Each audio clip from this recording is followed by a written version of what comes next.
Halo, tes. Halo, Oh nice. Alvin.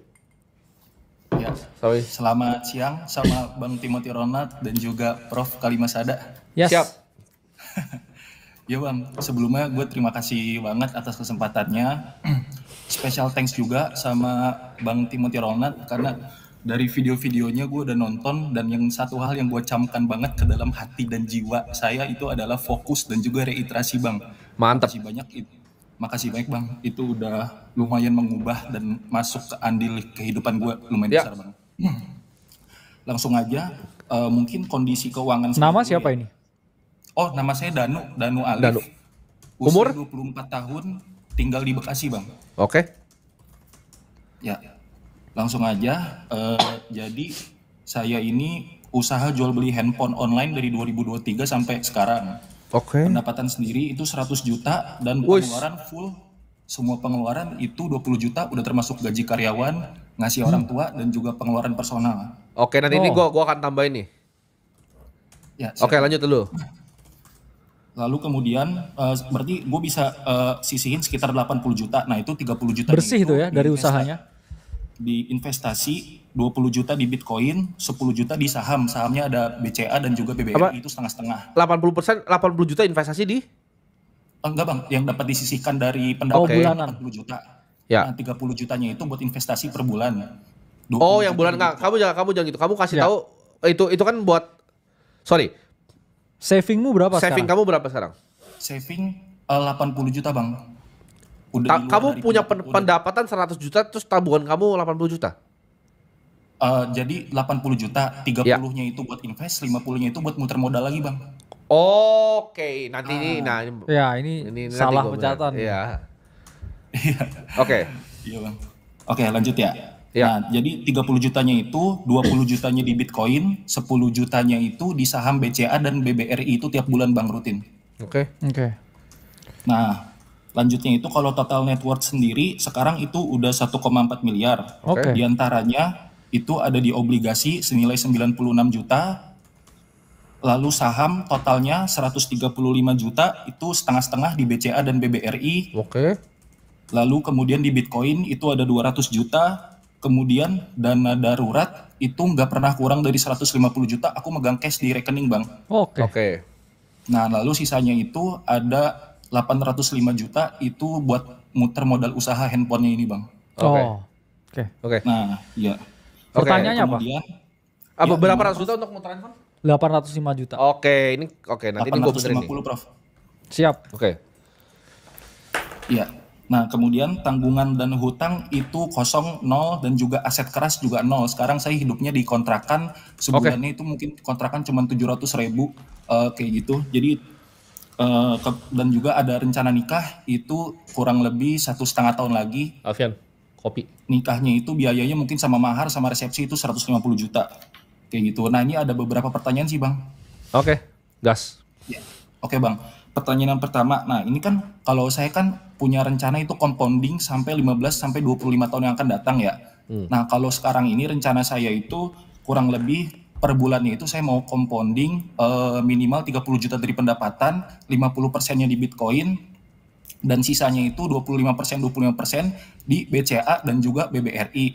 Nah kalau melihat kondisi makro yang sekarang, apakah sebaiknya ini direalokasikan dan atur strategi ulang atau saya tetap berpegang teguh kepada hal tersebut Bang. Tapi sebenarnya saham BCA sama BBRI itu karena saya nggak punya pilihan sebelumnya beberapa bulan yang lalu saya udah cari-cari mau S&P aja Bang naruhnya 50%, jadi BTC 50%, S&P 50%, tapi saya nggak punya akses Bang. Saya udah daftar di international broker tapi emang nggak bisa sih keterbatasan. Interaktif.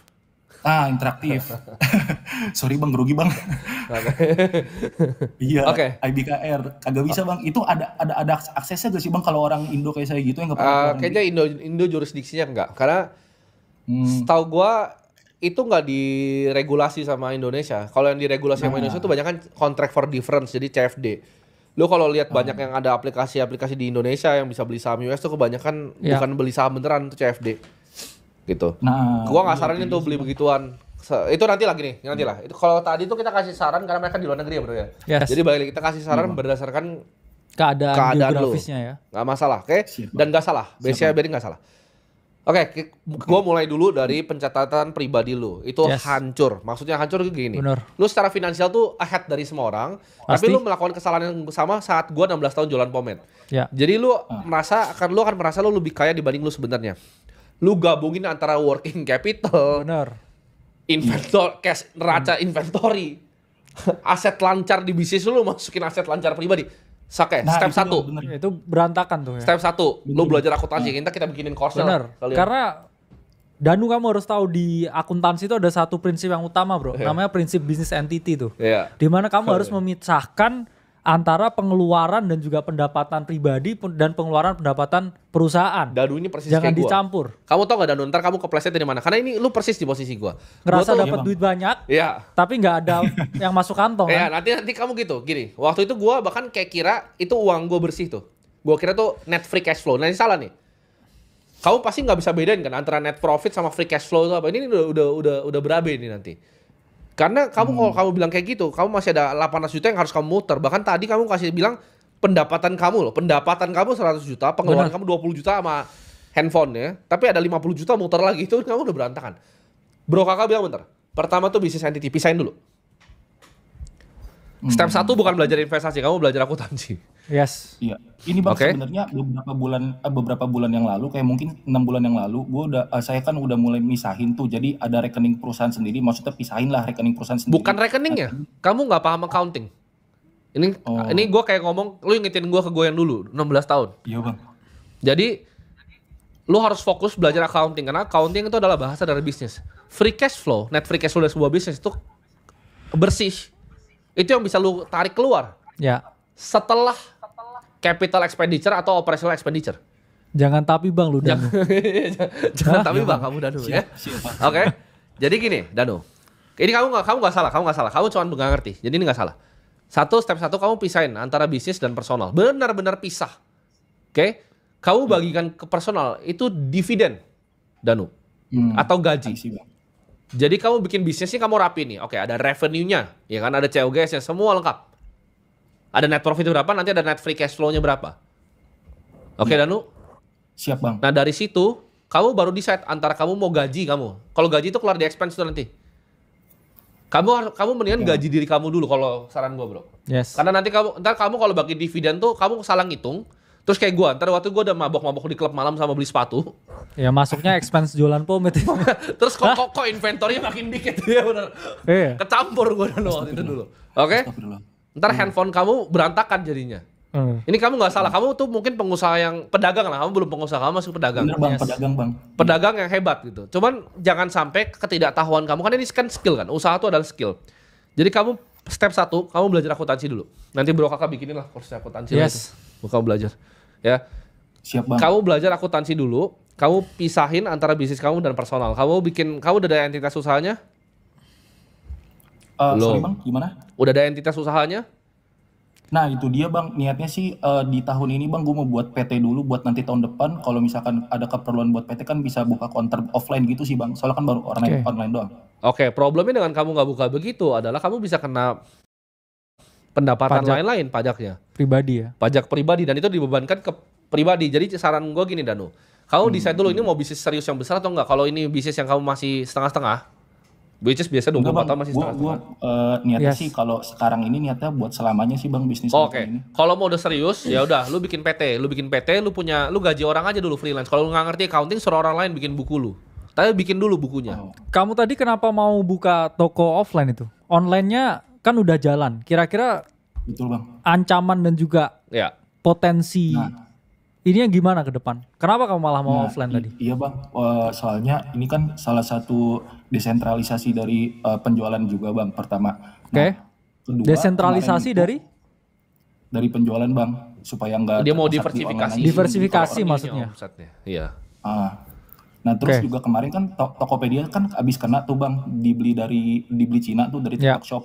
Nah itu kena ke gue juga sih bang, lumayan ada efeknya. Makanya kan gue bikin website juga, website e-commerce gitu, jadi bisa transaksi lewat website gue juga. Oke. Kayak gitu. Nah dari situ gue ngeliat sih bang kayaknya emang harus offline sih buat desentralisasi sih. Ya, gini. Business decision lu gua enggak otak-atik dulu. Lu lebih ngerti lah, lu jualan handphone, gua enggak jualan handphone.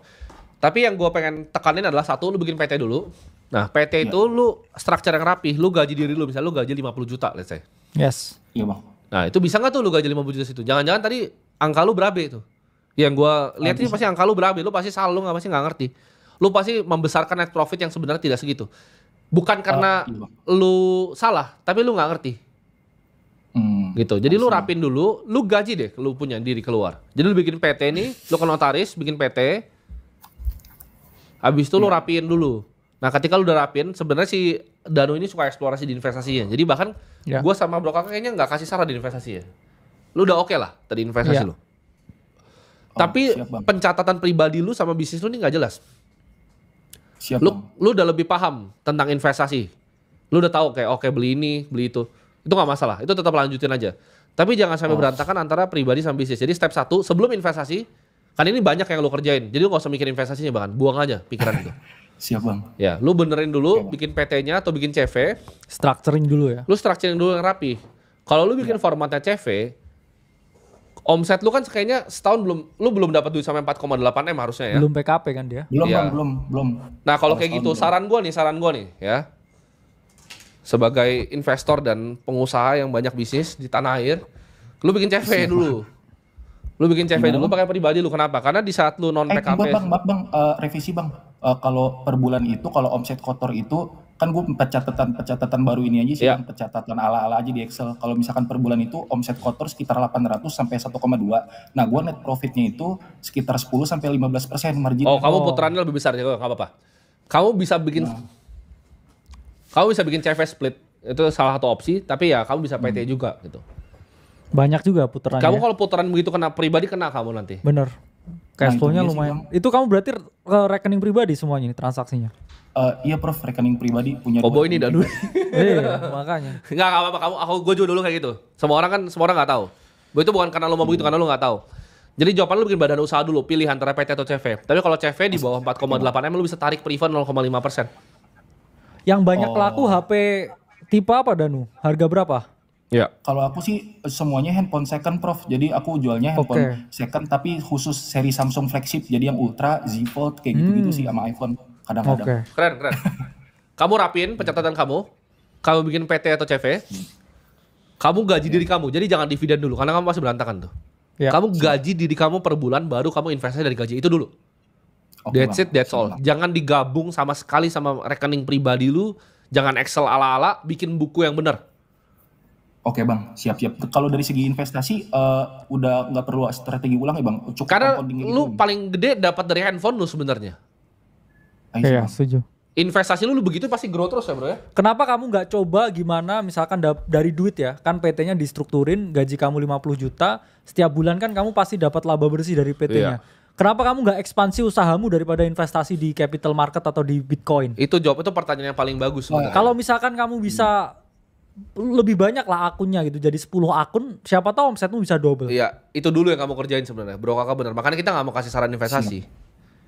Oke, siap Prof. Ya, jadi bang, bisnis kamu ini gini. Oke, iya, misalnya gue punya salah satu teman, gue sebut aja deh namanya deh, nggak apa-apa. Di Solo juga lagi bikin konten. Gue punya teman namanya Arif, dia bikin baju besar, omsetnya besar. Salah satu yang paling besar lokal gue tahu. Dia itu baru investasi tuh belakangan. Ketika dia taruh uang di bisnisnya terus udah muntah, dia baru investasi. Ngerti nggak? Oke bang. Kalau lu seorang pengusaha, lu investasi itu ketika lu lempar uang ke bisnis lu udah nggak bisa grow. Karena bisnis tuh bisa grow-nya 100-200%. Investasi itu 10-11%. Paham nggak? Siap, paham bang.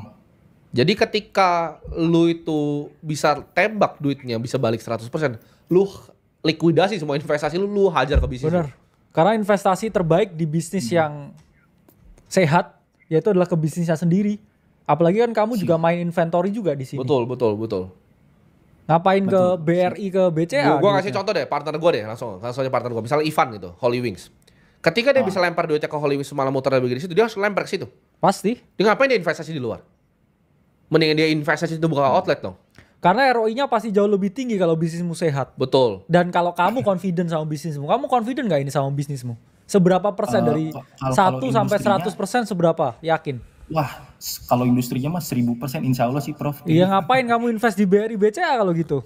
Soalnya Beli lebih banyak HP aja. Lu beli lebih banyak HP bener. Lu nge-stok lebih banyak, lu jual lebih banyak, lu puter Jual lagi. akunnya lebih banyak, cari orang buat nge-live-in jualan. Iya bener. Gue Iya, malah Prof, ROI-nya lebih masalahnya- tinggi, bisa double. Setahun belum tentu saham bank double. Betul.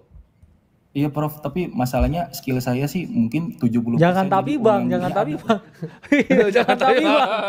Jangan tapi Itu bang. masalahnya bener loh, bener loh. Kamu kalau bisa gini pokoknya gini. Lu seorang pebisnis nih, kapan lu investasi? Boleh kalau udah dari gaji mah silakan tuh kita nggak mikir. Tapi Ya, itu makanya. kecil. Gaji lu kan 50 juta kecil gitu. Yang gede itu miliaran bisnis lu. Kalau lu lempar ke bisnis udah muntah, baru investasi. Setuju. Paham nggak? Itu Kalau konsepnya. udah bisnisnya nggak bisa di scale up, Dengan baru duit. investasi. Oh, Kalau kamu udah nggak ada nih bisnisnya, oke ini udah mentok nih, segmennya udah orangnya itu aja, udah nggak bisa di scale up, ya udah aku lihat aset lain yang ROI-nya jauh lebih tinggi. Kalau enggak ya Benar. mending ke bisnisnya lagi dong. Benar, benar. Karena orang tua saya pun juga ya ketika dulu dari usaha kue ya, cuman jual naik motor kemana-mana, udah punya duit beli oven, terus punya duit lebih banyak beli ovennya jadi 2. Nah, Ya kan? Karena kamu harus paham juga ada yang namanya ini ya, fixed cost, variable cost. Ya, kalau kamu kan kebanyakan variabel nih kan kamu mainnya di inventory dan sifatnya variabel yaitu biasanya selaras loh dengan kamu punya profit dan juga pendapatan. Jadi ya kalau kamu coba scale up-nya lebih gede ya dengan biaya marketing itu variabel juga, inventory variabel juga dinaikin, ya media promosinya dinaikin, siapa tahu malah omsetmu bisa triple juga. iya, gua jadi lu gua hajar dulu sih semua danu. Bener. siap, Fokus siap, dulu. Fokus jual HP second. Iya, gua jadi lu gua likuidasi sih semua investasinya. Iya makanya. Gua stok lagi Ya, handphonenya. fokus HP Gua second tuh. stok HP-nya kan gini, Bener. bisnis kan ada cara untuk grow ya Danu ya. Oke, kita ngomong lebih advance ya. Bisnis kan ada cara untuk grow. Grow itu dari mana aja? Yang pertama CAPEX, capital expenditure. Gue misalnya punya Holy Wings, gimana cara CAPEX? Gue bisa buka lebih banyak cabang lagi atau enggak? Itu pertama, dari net profitnya. CAPEX itu pertama. Kedua, itu R&D atau marketing. Lu R&D nggak ada loh, lu jual handphone orang. Nah, marketingnya ada yang bisa lu dorong nggak untuk toko lu lebih laku? Daripada 50 juta untuk saham BCA, mending 50 juta untuk endorse orang kan, Danu? Nah setuju tuh. Nah, itu contoh tuh. Jadi lu sebagai CEO, tugas dari seorang CEO adalah namanya capital allocation. Lu mengalokasi capital lu, ya kan? Yes. Nah, ketika lu udah selesai di situ, mentok situ, ketiga, ada nggak toko handphone yang lu bisa akuisisi itu level udah besar nih. Lu pakai buat akuisisi yang kecil-kecil. Terakhir keempat baru dividen atau share buyback kalau TBK. Tapi lu tuh belum di level situ. Lu masih di level paling 1-2. Toko HP-nya apa namanya? Di Instagram apa namanya toko HP-nya? ada website-nya baru jadi, di Instagram juga ada Prof, ada Baxon Store, BAXON. Nah, tuh kita kasih tuh. BAX. Kita bantu dulu tuh. BAX apa? BAXON Store. ON Store. Iya. Oke, ini Samsung adik ini ya. Nah, ini nih. Waduh, Nah. makasih banyak Prof. Ya kan 2.000 follower. Kenapa kamu nggak grow up ke 20.000 follower Itu gitu benar. kan? Kamu pasti udah punya Ngapain beli BRI? kamu pasti udah Hah? punya basis customer kan yang udah repeat sama kamu kan? Iya, Yang kamu makanya. udah build lama. Pasti jualan udah lumayan lama nih. Jadi kamu bikin, gedein, Ya, endorse. Baxon Store. Jadi ini teman-teman yang mau cari HP Samsung second nih boleh nih ke Baxon Store ya buat Iya. bantu Danu ya. Makanya kenapa kamu nggak 20.000 followernya, terus tambah lebih banyak lagi HP-nya? Ya, ini kamu Betul. jual iPhone juga, ayo. Katanya cuma Android, katanya cuma Jarang, Samsung, Prof, iPhone. Jarang. jarang. Oh ini ada nih, 1-2 lah Prof, 1-2-3 lah. ya yang mau beli di Danu nih bisa nih. Betul Ya. ya. Fokus ke bisnisnya dulu sih. Semoga terbantu ya Danu ya. Siap. Oh Bang, sorry Bang, cepet aja Bang, boleh gak Bang? Jangan Ya. tapi terus woy. Aduh, Oh, udah mau next nih, weh. Ini cepet banget Bang, cepet, Bang. Pertanyaan cepet banget Bang. Ini kan gua kan ada rencana mau beli rumah cash Bang di daerah Bekasi. Nah, Oke. harga itu 800 sampai 1 Udah ngontrak dulu Danu. Iya, Puter lu, beneran accountingnya ngontrak lu udah. Ngontrak jangan banyak gaya Danu ya. Iya. Oke. Oke, Ini Bang, siap, Bang. gini lu Makasih, jangan beli rumah, jangan investasi kalau Baxon Store belum 20.000 followernya. Udah. Iya, ngontrak dulu. KPI lu Danu sekarang 20.000 dulu followersnya ini. Baru lu mikir beli rumah, baru lu mikir BRI. Udah, jangan tapi-tapi ya. Jangan tapi-tapi Next, bang lu. Next, udah next. Next. Next.